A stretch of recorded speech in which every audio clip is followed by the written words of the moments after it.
Bonjour à tous, Marjorie, coach professionnel et kinésiologue. Aujourd'hui, je viens avec vous par cet audio pour lancer cette clôture 2022. C'est vrai qu'on a beaucoup vécu de choses en 2022, autant sur le plan personnel que sur le plan terrestre, j'ai envie de dire, avec toutes les énergies qui se bousculent, les modifications, toutes les nouvelles réformes, toutes les nouvelles façons de fonctionner, toutes les augmentations, tout ce qui se passe actuellement. C'est vrai que ça peut générer en nous une certaine forme de stress. Un stress qui peut parfois nous montrer que rien n'est acquis, que tout peut se dérober devant nous en l'espace de quelques minutes, voire en un instant. Beaucoup de personnes ont perdu pas mal de proches ces derniers temps aussi.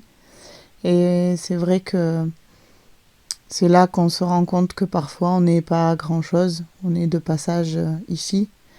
Je pense que beaucoup de personnes cette année ont pas mal souffert, ont pas mal fait des introspections, ont pas mal été bousculées.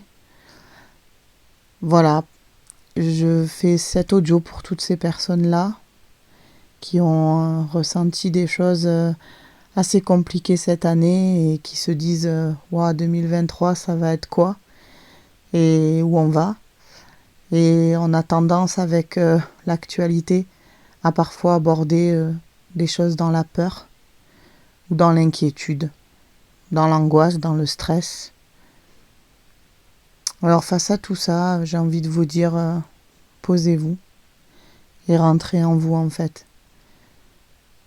Ne pas se laisser distraire ou divertir par ce qui se passe à l'extérieur. La seule vérité que vous allez trouver et la seule chose qui va vous rassurer et faire la paix, c'est à l'intérieur de vous. Je sais que certains vont me dire mais comment? La méditation est un très bon moyen, mais j'ai envie de dire aussi le silence parfois. Aller marcher peut-être en silence, rester des fois seul dans le silence. C'est vrai que le silence nous en apprend plus parfois que des conférences, que des bruits, que des musiques, que tout ça. Le silence, ça laisse aussi une place à notre corps de nous parler, de nous exprimer ce qu'il ressent. Face au silence aussi, on est face à nous. Et là, on ne triche pas. On n'est plus dans l'illusion à se dire « Ah ben je vais faire croire que tout va bien, je vais mettre un sourire sur mon visage » ou on n'est plus face à tout ce monde illusoire et ces façades. On est seul et on est avec nous. On prend la température, on regarde.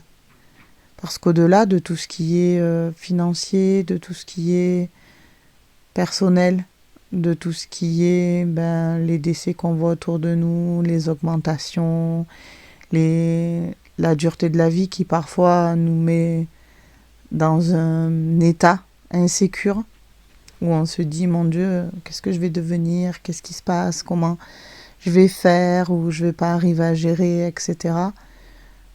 Restons simplement dans le moment présent avec cette respiration qui rentre et qui sort à l'intérieur de nous. Ce point en fait, ce point où on se dit voilà toutes les craintes que j'ai eues et voilà ce qui s'est passé. Faites aussi le bilan de cette année 2022. Qu'est-ce que ça vous a appris, apporté? Qu'est-ce que vous avez mis en place? Comment avez-vous compensé les éventuels problèmes qui se sont présentés à vous? Est-ce que toutes les peurs que vous avez eues pour 2022, est-ce qu'elles ont été légitimes ou pas? Je pense que faire ce point-là, c'est important. Parce que souvent, on s'inquiète beaucoup. Parce qu'on ne sait pas ce qui va se passer et que tout laisse présager quelque chose de négatif parfois. Mais le temps qu'on passe à s'inquiéter, si on devait le quantifier, Même parfois, le temps qu'on prend à s'inquiéter, c'est du temps qu'on ne prend pas pour vivre en fait et pour apprécier. Et oui, je dis pas que c'est pas légitime de s'inquiéter. Je dis juste que de prendre beaucoup de temps à s'inquiéter, parfois, ça nous gâche. En fait, ça nous gâche le temps qu'on peut passer à respirer dans le calme, à prendre le temps, à se poser, à s'autoriser, à ne pas angoisser, stresser. Tout ça, c'est quelque chose qui, pour moi, est la clé pour aborder 2023. Cette clé, c'est vraiment de ne pas s'autoriser à s'inquiéter, de se dire, bon voilà, si j'ai telle inquiétude qui arrive, s'il se passe ça, peut-être faire des prévisionnels, je mettrai ça en place et c'est tout. Et ensuite, je ne développe pas des choses qui pourraient me mettre dans une inquiétude ou dans une angoisse que je ne saurais pas gérer. Souvent, on me dit, quand je dis aux personnes de ne pas s'inquiéter, « Ah, c'est facile à dire, mais pas à faire. » Alors, je réponds, « Si, c'est facile à faire. » Et puis, on me dit, « Oui, mais alors, du coup, je me leurre, en fait, parce que je me dis toujours que tout va bien se passer. Et si c'est pas le cas ?» Et je dis, si c'est pas le cas, vous aurez gagné tout le temps où vous avez pensé que ça serait peut-être pas le cas, vous l'avez gagné en bonheur. Voilà. Donc, à la sortie, vous gagnez quand même. Vous gagnez quand même parce que vous avez, au lieu de passer 3 mois vous inquiéter, vous avez passé 3 mois confiants. Et si jamais vous devez vous inquiéter parce que effectivement, vous aviez raison là-dessus, vous allez vous inquiéter que lorsque la chose sera devant vous, ça sera réel. Ça sera pas une « et si ça se passe comme ça, et si, et si, et si ». Donc essayez de vous habituer à toujours envisager le meilleur et la version la plus possible pour vous, dans le sens où celle qui vous mettra le plus en confort. Et gardez cette version dans votre tête, visualisez-la, restez avec cette version de manière à ce que vous soyez soulagé, que votre corps soit soulagé, que vous soyez en paix avec tout ça. Parce que être en paix en soi, ça n'a pas de prix en fait. Et que tout le temps qu'on passe à s'inquiéter pour une probabilité, c'est du temps que notre corps se fait de la bile, que notre santé se dégrade, que le stress nous bouffe, ou que nous on bouffe parce qu'on a le stress. C'est vraiment tout ça qui rentre en jeu et c'est tout ça qui est important à prendre en compte. C'est pas que un événement indépendant. En fait, il y a l'événement, il y a ce qui se passe ou ce qui va se passer et il y a ce que comment nous on va l'interpréter, comment nous on va le gérer et comment nous on va se positionner face à cet événement-là. Donc j'ai envie de vous dire qu'à tout problème, il y a toujours des solutions et que même si des fois ces solutions-là nous mettent dans l'instabilité ou dans l'inconfort dans un premier temps, les solutions sont quand même là. Donc essayez de rester posé. Je sais que c'est pas peut-être évident de prendre le temps de se poser, surtout quand on a un rythme de travail assez dur, qu'on a beaucoup de choses à faire, mais peut-être le soir, avant d'aller vous coucher, ou le matin en vous réveillant, posez-vous avec tout ça et restez confiant. Ayez confiance en vous et à votre capacité de gérer ce qui va se passer et de prendre les choses telles qu'elles viennent. Pas telles qu'on a l'impression qu'elles vont venir, ou pas telles qu'on aimerait qu'elles soient, ou pas telles qu'une interprétation multiple et variée. Juste prenez les choses de la manière la plus simple et la plus visible. Prenez les choses comme elles arrivent. Et ensuite, voilà, dites-vous face à ces choses-là, quelles sont mes possibilités ?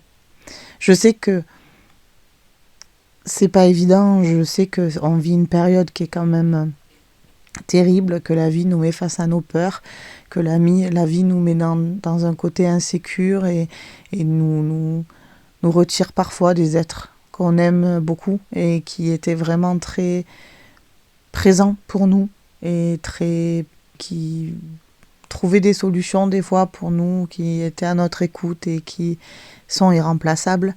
Je sais aussi que parfois on a la santé qui commence à faillir ou qui des fois faillit d'un coup sec et on ne comprend pas ce qui se passe. C'est pourquoi je vous invite vraiment à rentrer en vous parce que c'est que ce qui se passe à l'intérieur de vous finalement qui est vraiment important. L'extérieur, il y a des solutions. L'intérieur, votre corps a besoin de votre disponibilité. Le corps a besoin de prendre le temps. Le corps a besoin de vivre, il a besoin de respirer et il a besoin de se sentir le plus en paix possible. Même si cette paix que je vous décris, elle n'est pas à l'extérieur de vous, dans le monde ou dans le milieu que vous côtoyez, cette paix, elle est à trouver en soi, c'est-à-dire elle est dans cette confiance que vous avez en vous et dans cette confiance que vous avez en la vie en fait, en la vie en général. Tant qu'on a de l'oxygène dans nos poumons, tant qu'on a notre corps qui est maintenu et qu'on fait tout pour que notre corps reste le plus calme possible, le plus confiant possible, alors à ce moment-là, on peut plus facilement gérer ce qui se passe parce que on a cette sérénité et ce calme à l'intérieur qui fait que même si ça bouge beaucoup autour, à l'intérieur de nous, c'est posé et c'est calme. Et je vous invite vraiment à aller découvrir ce calme, ce silence. Je sais que certaines personnes face au silence ne se sentent pas bien. Allez chercher pourquoi. C'est important. Faites-le. Si le but de la vie était d'aller le chercher, ça, d'aller chercher en vous ce calme et d'aller voir comment apaiser, calmer et ne pas tomber dans des angoisses ou dans des interprétations diverses et variées, cherchez à aller poser ça. Et une fois que vous allez poser ça, respirez-le, vivez-le, détendez-vous avec ça. À chaque fois que vous allez prendre votre douche, à votre rentrée de travail, nettoyez-vous de tout le stress que vous avez eu de la journée, de toutes ces inquiétudes, ces doutes, tout ce qui s'est passé, lavez-le de manière à être le plus propre possible et en paix. Voilà. Faites ce bilan, je pense que c'est important. Faites le bilan de toutes les peurs et de toutes les angoisses que vous avez eues en 2022 et lesquelles se sont concrétisées ou pas, à quelle mesure. Prenez conscience vraiment de l'importance de ne pas angoisser parce que parfois on a eu plein de peurs pour qu'à la sortie ça se soit bien passé.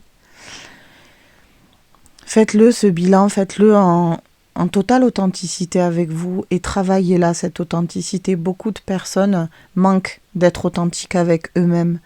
C'est pas tant être authentique avec l'extérieur, mais c'est surtout avec vous, en vous. Parce que dans la vie, finalement, on est face à soi. Et c'est avec soi qu'on doit vivre tout le temps. Donc autant prendre soin de soi et aller le chercher, ce silence en nous et cette paix. Voilà. Faites ce travail en fin d'année parce que ça va vous aider pour accueillir cette nouvelle année. Et si, pour ceux qui écoutent cet audio en décalé, faites-le ce travail parce que c'est jamais du travail perdu. Il n'y a pas de meilleur temps pour le faire. Mais là, je pense que avec ces énergies, avec tout ce qui se passe, avec cette probabilité de tout ce qui pourrait se passer, je pense que faire un gros nettoyage, c'est important. Et c'est surtout votre paix intérieure et ce silence en vous. Posez toutes ces angoisses et libérez-vous-en. Voilà. C'est ce que je vous souhaite en tout cas pour cette fin d'année. Et puis je vous retrouverai pour mes vœux pour cette nouvelle année. Je vous remercie en tout cas du temps que vous prenez à écouter mes audios. Et je vous souhaite le meilleur, bien sûr.